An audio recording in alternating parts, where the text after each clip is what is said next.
Kumusta sa lahat, mga kaibigan? Ngayon ay natututo tayo kung paano kumita ng pera sa internet.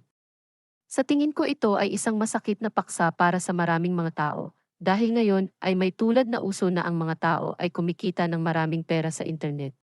At ngayon ibabahagi ko sa iyo ang isang pagkakataon tulad ng mga pagpipilian sa binary, kung saan maaari ka ring kumita ng pera sa internet, nagtatrabaho para sa iyong sarili lamang sa iyong karanasan at kaalaman, kaya umupo. Magsimula na tayo. Lumipat tayo sa platform ng brokerage na tinatawag na Pocket Option. Link sa pagpaparehistro sa paglalarawan dito, kailangan naming gumawa ng mga pagtataya sa mga paggalaw ng presyo sa iyo. Mayroon kaming malaking bilang ng mga uri ng asset, crypto asset, stock, bond at index. Ngunit karaniwang nakikipagkalakalan kami sa iyo ng mga pera at kunin natin ang dolyar ng Australia, ang Swiss franc.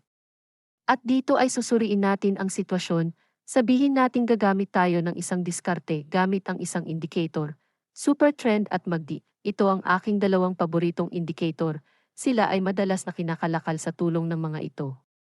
Sa tingin ko mahahanap mo ang video sa aking channel.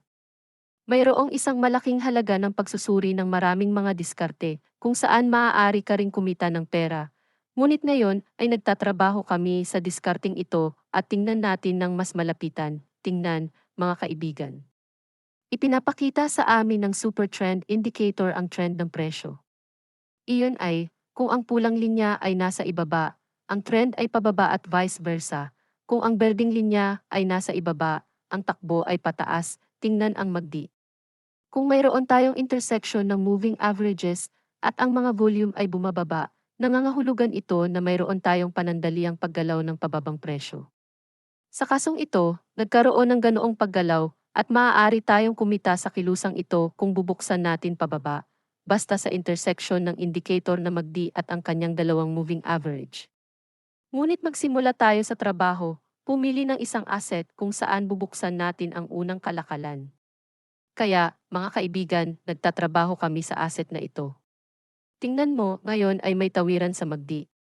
Sa intersection point na ito, bumababa ang mga volume ng presyo, magbukas ng deal sa loob. Kaya, mga kaibigan, ang aming unang transaksyon ay natapos sa netong kita. Tulad ng nakikita mo, natukoy namin ang trend na nakita ang intersection ng mga gumagalaw na average, bumagsak ang mga volume ng presyo, binuksan, nakakuha ng US$46 sa itaas, itakda ang halaga sa US$76 at lumipat tayo sa susunod na asset, alamin ang sitwasyon, buksan ang deal muli. Kaya, mga kaibigan, nagtatrabaho kami sa pares ng pera na ito. Tingnan mo, ngayon sa MACD ay may intersection sa ibabang punto. Ang mga volume ng presyo ay berde at tumataas, ang paggalaw ng presyo.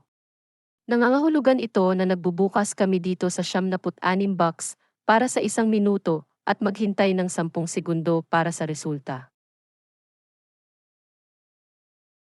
Kaya, mga kaibigan, natapos ang aming pangalawang transaksyon na may net plus na $184 sa balance. Tandaan, nagsimula kami sa 50 lamang, isang magandang resulta.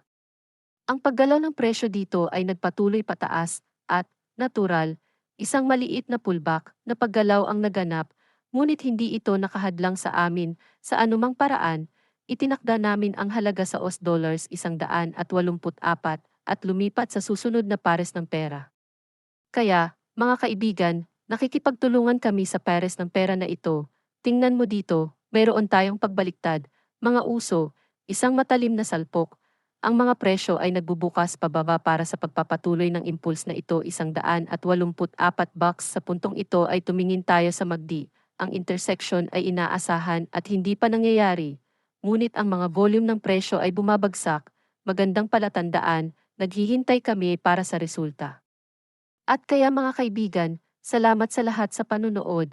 Habang nakikita mong gumagana ang lahat tulad ng isang orasan, gamitin ang diskarting ito at kumita ng pera ng may kasiyahan. Sa muling pagkikita,